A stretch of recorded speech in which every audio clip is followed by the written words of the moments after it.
설교 캘린더가 합치면 40년인데 40년 동안 지켜주신 하나님, 저를 써주신 하나님, 한없이 저는 감사하고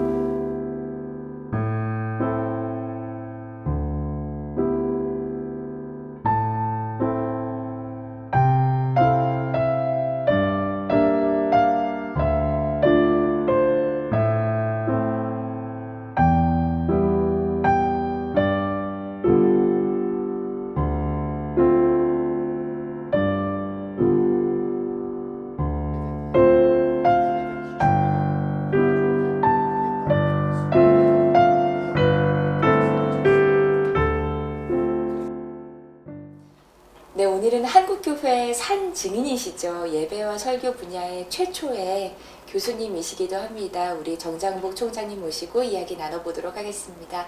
총장님 안녕하세요. 안녕하세요. 찾아와 줘서 고맙습니다. 네, 목회자들을 위해서 그 예배와 설교 이 핸드북을 무려 37년이나 이어오셨는데요. 우리 목회자들에게는 교과서로 불리지만 또 성도님들은 모르실 수도 있을 것 같아요. 이 예배와 설교 핸드북 어떤 것인지 설명을 좀 부탁드릴게요. 미국 교회를 갔더니 좀 달라요. 우리 같은 장로교인데 교회 생활이 벌써 틀리고 메시지가 틀리고 타결해 왔나 내가 생각할 정도로. 그래서 딱 파고 들어가 보니까 그들에게는 교회에 력이 있어요. 우리의 그 달력에 이제 그 명절들 있지 않습니까? 보니까 성탄절 전에 대강절, 주님을 기다리는 대강절부터 시작이 돼요. 대강절, 성탄절, 주님의 공생의 시작을 주현절, 그 다음에 사순절, 그 다음에 부활절, 오순절, 6가지 계절을 가지고 거기에 맞게 프로그램이 운영이 되고 거기에 맞게 메시지가 나가고 있었어요. 네. 깜짝 놀랐죠. 처음 제가 봤죠. 그래서 그때부터 아직 우리는 유아기에 있었구나. 그때부터 이제 제가 정신을 가다듬고 열심히 자료를 모았죠. 모아가지고 있는데 교회는 말씀드린 대로 교회의 이력에 따라서 성경도 설교의 본문으로 사용해야 할 본문도 전부 다 정해져 있습니다. 이건 어느 개인이 정한 아니라 아주 그 개신교의 그 말씀 중심의 학자들이 전부 다 아주 그 수년에 걸쳐서 이제 해놓은 성서 정거가 있습니다. 그 렉셔널이라 합니다만 그 교회력과 성서 정과 이것이 교회의 생활과 메시지의 중심의 그 뿌리를 가지고 있다는 걸 거기서 발견하게 되었어요. 그래서 이제 제가 오자마자 1980년, 제가 80년에 장신대 예배와 설교학 최초의 교수로 부임을 해가지고 네. 82년에 이제 칼린더를 해가지고 만들었죠. 이게 83년, 84년 이렇게 만들기 시작했는데 그 반응이 아주 컸습니다. 목회자들뿐만 아니라 우리 평신도들이 그걸 알고선 상당히 관심을 기울이기에 그때부터 이제 84년부터 정식으로 책을 펴내기 시작했습니다.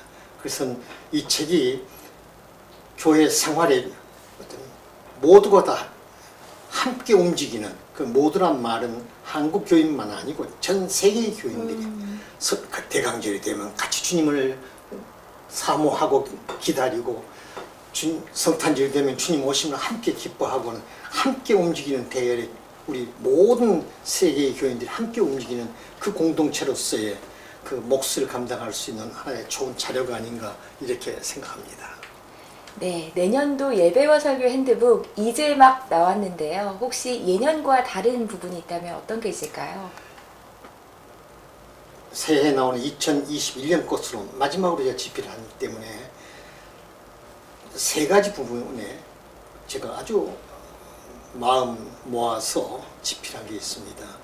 첫 번은 그 회고와 전망. 한 해를 2020년을 보내면서 목회자가 20년에 가장 중요하게 발생했던 일들은 무엇인가 한번 정리시켜 주었고, 그 다음에 전망해가지고 이 내년이라는 것이 21년인데 21년이 우리 목회자들에게는 상당히 긴장해야 할 내년입니다. 21년입니다. 그래서 거기에 21년에 전개될 일들 나열을 했습니다. 특별히 코로나19 이후로 이 역병에 의해서 달라진 세상을 거기서 목회를 해야 되기 때문에 거기에 상당히 제가 좀 관심을 모을 수 있는 내용을 담았습니다. 그 다음에 예배 지침에 만약 나에게 당신이 마지막으로 한국의 예배 집례자들에게, 인도자들에게 하고 싶은 말이 무엇입니까? 어떤 그런 질문을 받는다면, 그래서 10가지 항목을 만들었고, 또 설교에 대해서도 이 분야의 전공 교師로서 마지막 그들에게 지필, 글로 마지막 할 수 있는 말이 무엇입니까? 물을 때에 10가지 항목을 했습니다. 단순하게 내 어떤 지성의 기능으로만 된 건 아니고 정말 기도했습니다. 하나님, 저를 통해서 마지막 제가 부탁하고 싶은 것이 뭔지를 좀 말씀해 주십시오 하고, 그렇게 해서 그 10가지 항목씩을 양면에 다 해서 내놓은 게 상당히 좀 관심을 기울일 수 있지 않을까 싶습니다. 네, 총장님 무려 37년이에요. 2021년 이번 핸드북을 마지막으로 이제 후학들에게 그 사역을 넘기신다고 들었는데요. 와, 소회가 남다르실 것 같아요. 마음이 좀 어떠세요? 은퇴한 목사가 조심해야 할 게 뭘까? 그게 항상 은퇴한 때부터 늘 다른 사람 다 65세 은퇴하는데 교수로서 나는 총장 마지막 하면서 이제 70까지 이제 채웠거든요. 그때부터 제가 늘 경계한 게 하나 있습니다. 노인으로서 어느 노인이나 발생되는 어떤 그 욕심, 이 노욕의 절제, 이건 상당히 중요한 부분이라고 생각합니다. 나이 드신 분들이 실수하는 것이 노욕 때문이 많거든요. 분수를 모르고 자기가 젊은 줄 알고 막 덤벼드는 것들이 많은데, 그 노욕을 생각하면서 지금까지 은퇴 후에 한 10년 동안 내가 노욕에 의해서 이 책을 붙들고 있지는 않았을까, 그런 걸 최근에 깊이 반성했습니다. 그래서 이제 바통을 내 제자들에게 넘겨줘야지. 그들이 뭘 하고 싶은데도 내가 앞에 딱 서 있으니까, 가로막고 있으니까 더 못하지 않았는가. 독자들에게 더 신선한 공기를 공급시킬 수 있는 그러한 것도 아마 나 때문이 아닌가, 이걸 반성하면서 이제 바통을 넘깁니다만은 솔직히 말하면 아쉽습니다. 섭섭하고 참 공들였던 그 세계를 떠난다는 것이 쉬운 일은 아닙니다.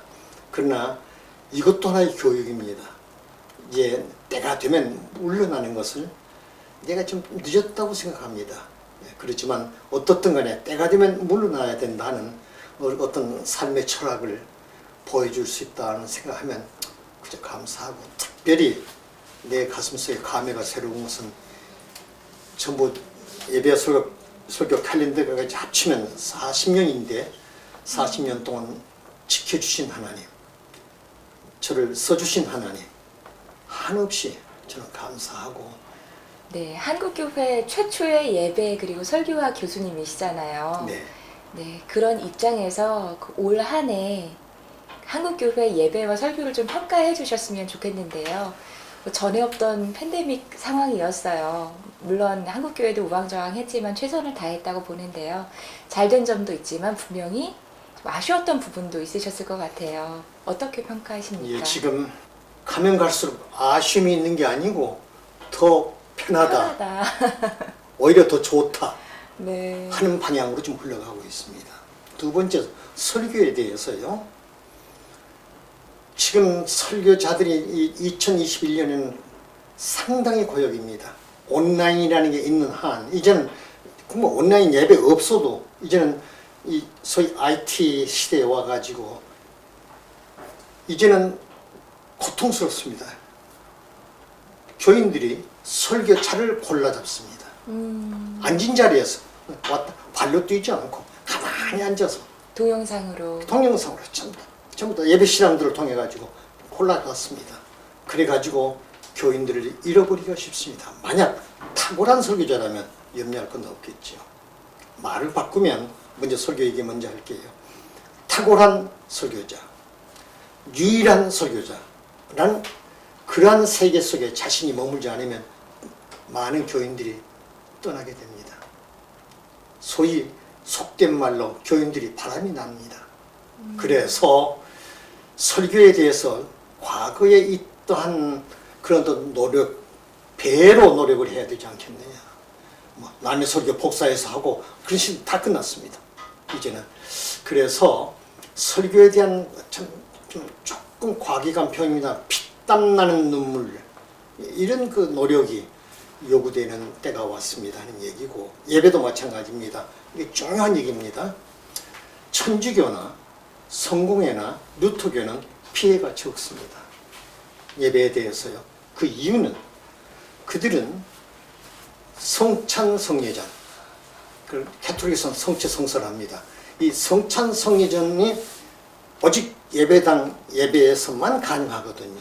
네. 그러니까 온라인은 임시 방편이고 다시 원상 회복 안 할 수가 없습니다. 우리 개신교는 1년에 한두 번, 많으면 6개월에 한 달에 한 번 정도 하는데, 이제는 할 수만 있으면 한 달에 1회 아니면 2회 대폭 성찬 성례전을 늘려가지고 예배의 전통적인 감각, 소위 경배와 찬양, 그동안 경배와 찬양 이름으로 예배 순서 생략해버리고 간단하게 다들 많이 했거든요. 그건 온라인으로 얼마나 가능합니다. 그러나 온라인으로 느낄 수 없는 예배의 중요한 전통적인 순서들 회복해서 성례전이 같이 이제 가야 됩니다. 다시 말하면 초대교회 예배는 성찬 성례전과 그리고 설교가 두 축이었습니다. 그러다 설교가 어거스틴 이후로 사라지고 이 성찬 성례전 곧 미사만 있어가지고 지금까지 존속해 왔거든요. 1965년에 제2바티칸 공회를 통해 가지고 이제 다시 그 천주교회도 설교를 해보겠습니다. 다시 말하면 이제는 초대교회처럼 성찬 성례전과 설교가 회복되어야 예배당을 찾아오는 의미가 있고, 또 오지 않으면 안 된다는 당위성이 거기에 나옵니다. 이 점을 꼭 유의해 주셔야 21년의 예배와 설교에 주님의 뜻을 이루갈 수 있지 않겠는가, 이렇게 봅니다. 네. 고통스러운 부분입니다.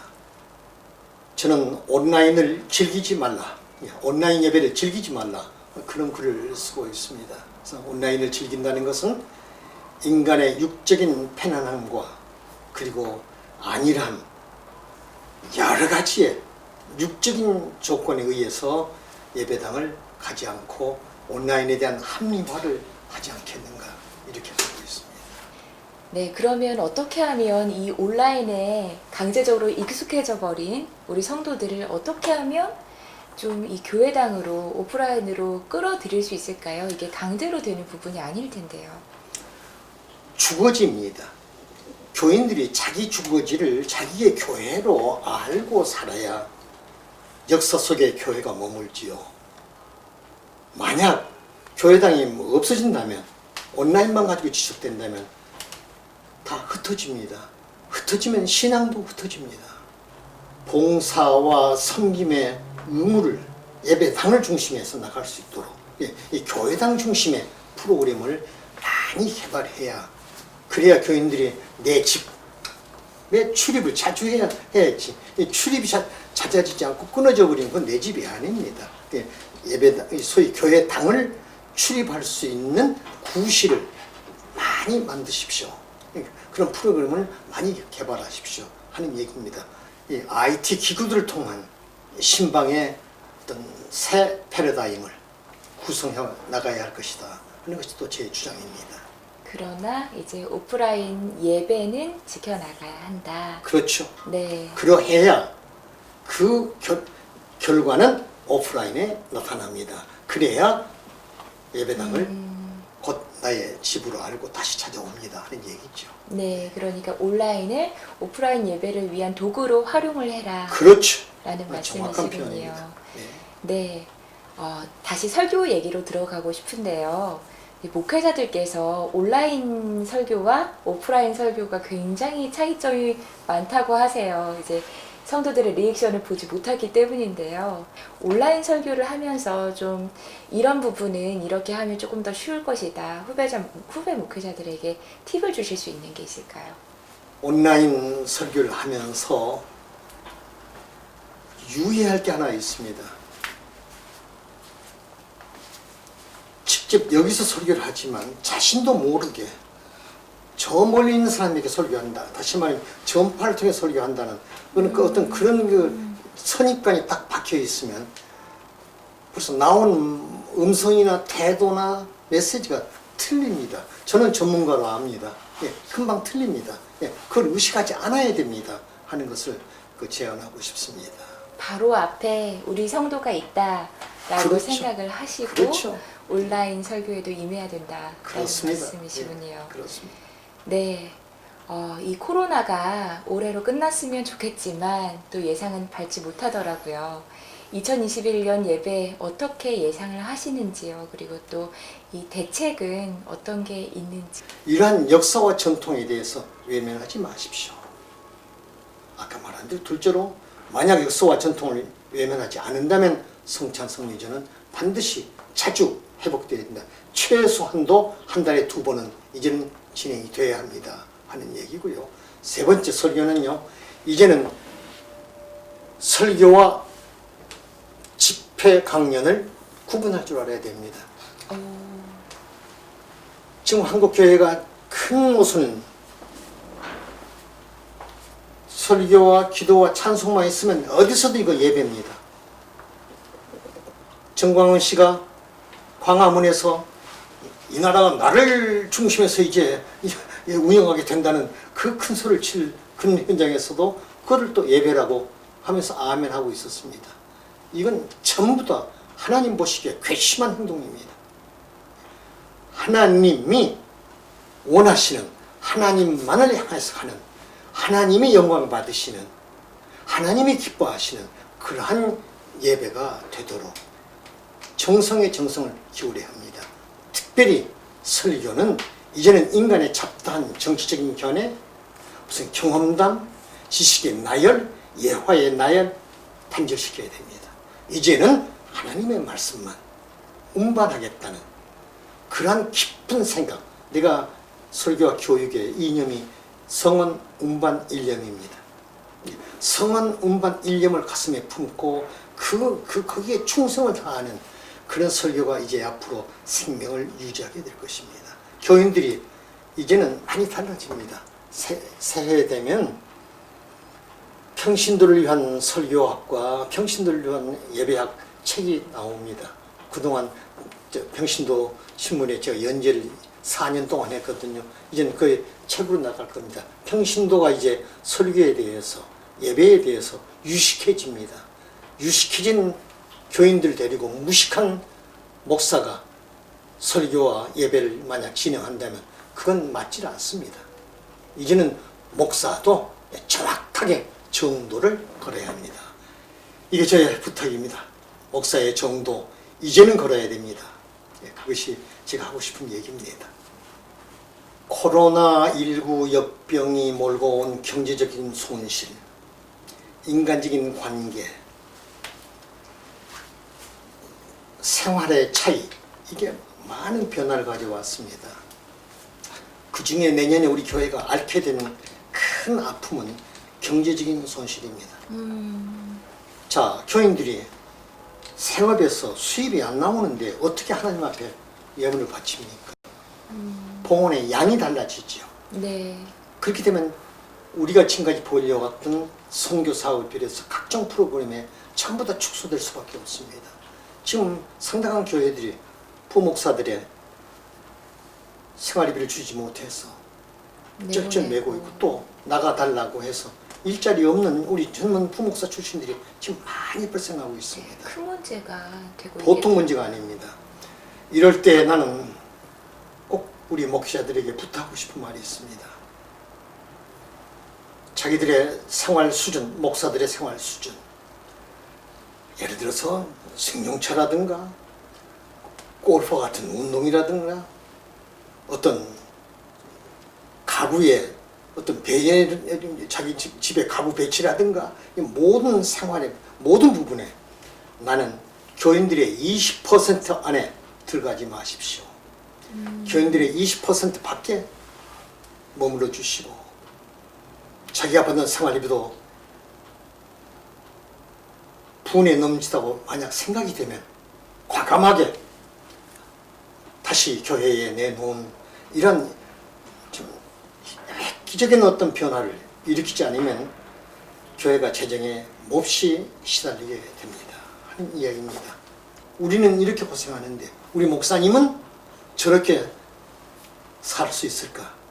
심한 표현을 붙이면 사치스러운 눈으로 눈에 비치게 된다는 것이 상당히 위험한 요소입니다. 여기에 새해에 우리 목회자들이 상당한 관심을 기울여야 되겠습니다. 소위 근검 전략과 검소한 생활, 청빈의 생활, 여기에 대한 관심을 꼭 두어야 되겠습니다. 둘째는 소위 그 인간의 박애정신입니다마는 상처들을 다 입었습니다. 모두가 다. 이들을 위로하는 어떤 방법으로든지 이들을 위로하고 아끼고 사랑해주는 그 주님의 정신을 발휘하는 그런 섬김의 목표가 새해에는 어느 때보다도 더 요구되어집니다. 그저 고생되더라도 감수해 주십시오 하는 그런 부탁입니다. 네. 네, 이제 마지막으로 질문 드릴 텐데요. 우리 목회자들 너무 많이 고생하시고 또 어려운 시기를 지나고 계시는데 선배 목회자로서 또 격려의 말씀 한마디 부탁드릴게요. 예, 선배요, 스승인 저로서는 우리 어릴 때는 많이 썼습니다만 가슴이 짠하다 하는 말이 있습니다. 그 심정입니다. 참 안쓰러워서 못 견디겠습니다. 얼마나 고생이 될까. 자, 교인들의 출석하는 교인들의 머릿수는 줄어들지, 교회 봉헌하는 예물의 양은 적어지지, 설교는 더 어려워지지,